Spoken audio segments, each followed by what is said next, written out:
I know what you're thinking. Am I a little crazy? I reference my RC magazines.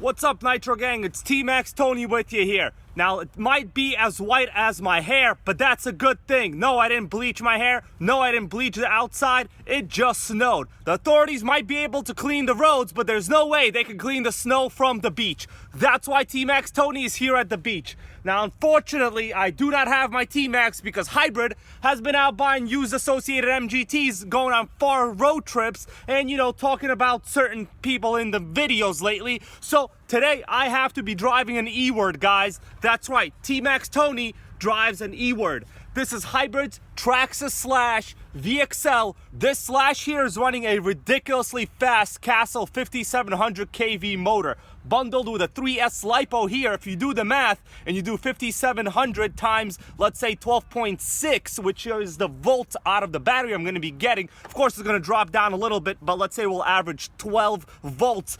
You could hit over 70,000 RPM from this Castle motor. These motors are capable of 100k RPM. These are some of the best motors in the industry. It is a sensorless, brushless system in here running a Castle sidewinder 3 ESC. This thing is actually pretty quick. You've seen this on my channel previously. Hybrid does like to run an E-word every now and then. I don't think Hybrid is going to let me take any of his nitros to run in the sand or snow. He's a little bit stingy when it comes to that. So T-maxx Tony today has to be driving an E-word. But this is one of the better ones, and Hybrid's had this for a very, very long time. This is a really reliable rig. So let's get this thing on the sand, or actually it looks like it's going to be a lot of snow. Let's plug the battery up. What's weird, there's no power switch anywhere in the system, so every time I have to remove the body to just connect the cables, and they're very, very short. Look at that, can't even reach them. There we go, we got power. Everything is good. I wrapped the battery in some plastic. This is absolutely nothing, just kind of makes me feel better. This system is already fully waterproof as it is.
This is about where the footage gets a little hairy. So I actually recorded this in slow motion. Take a look at the tire. It literally is registering like every 10th frame in slow motion. In fact, the wheel is coming off from the rim. So pretty much I destroyed the wheel and rim tire combination here. I hate gluing tires. It was just so cold that the camera didn't even register all of the frames and it didn't even record any audio. That's why I'm doing a voiceover. But look at that tire blowout. I had a tire blowout for you guys. I'm back home with the associated MGT 8.0. Here it is, guys. I wanted to show it to you in exactly the condition I picked it up.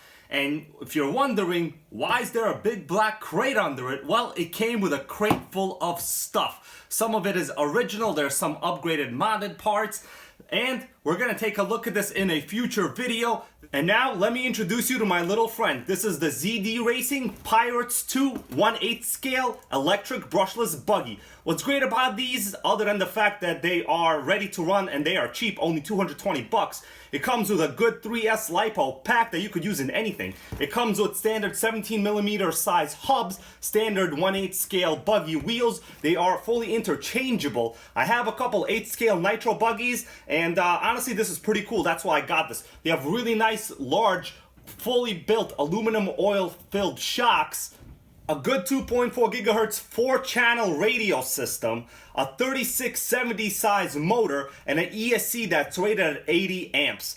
That is some pretty high level specs for a $220 brushless ready to run buggy. This is going to be in another video, but for now, do you want to see me open up the box? What's inside the box? If Jang had a box, I think he would open it. We're gonna follow in Jang's footsteps and open up the box. This video is not really about this buggy, but you know what? I'm not that guy. Let's take a look at what it is.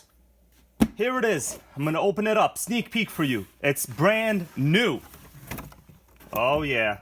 You cannot go wrong with an 8 scale buggy. Cheap, expensive, doesn't matter what it is. These things are built to be tough. They have aluminum pan chassis, aluminum shock towers that are usually really beefy. These do not look any different. These are beefy. You have good traction tires on here, aluminum steering components, obviously aluminum oil filled adjustable shocks that are self-bleeding. This one has a 4-channel radio, which is really nice because if you ever wanted to install some accessories on here like lights or whatever, you have a spare 2 channels here on the remote that you could literally activate anything on the buggy itself. Really nice. A lot of times this stuff only comes with a 2-channel radio, but 4-channel radio, I mean, for the money here, they didn't have to do this, and they did it, which is pretty freaking nice.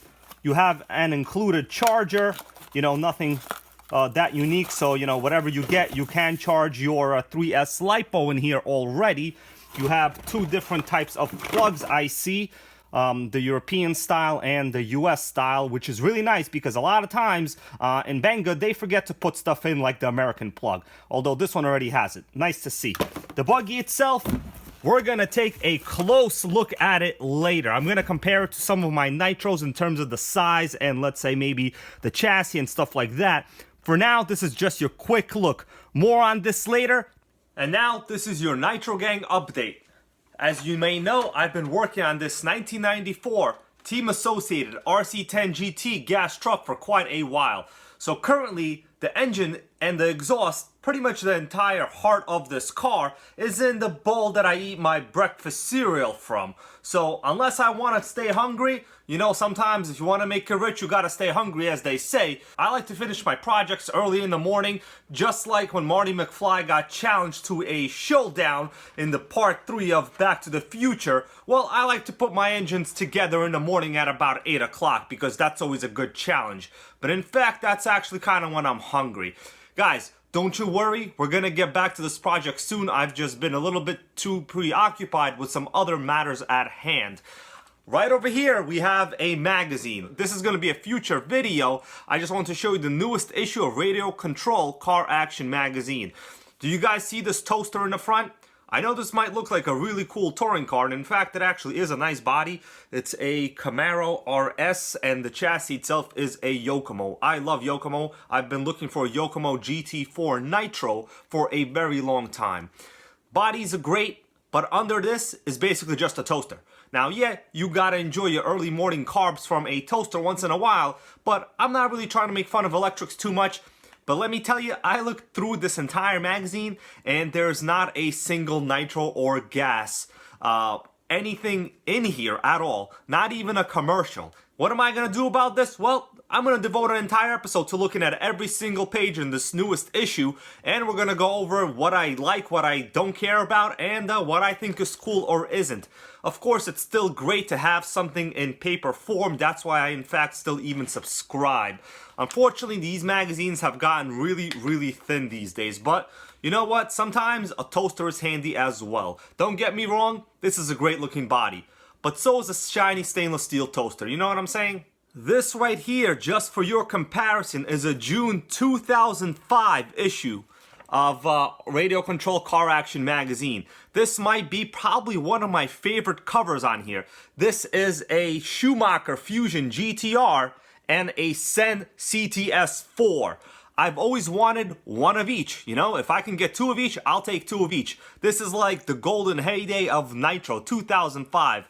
On the bottom of the cover here, we have a Savage 4.6, Kyosho Mini Inferno, Traxxas Jado. We have an HPI Nitro RS43 Drift conversion.